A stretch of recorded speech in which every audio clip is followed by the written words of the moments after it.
3 تومن نمیتونی بهتون بدم.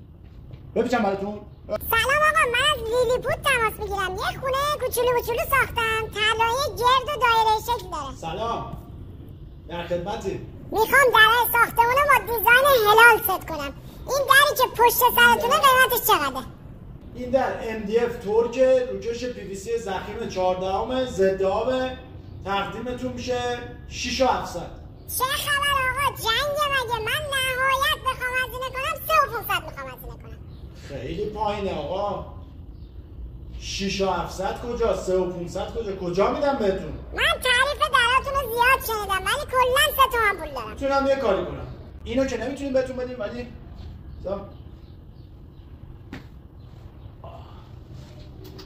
3 تومن نمیتونیم بهتون بدیم. بپیچم براتون. ببین نصبش کن شبیه همین هست.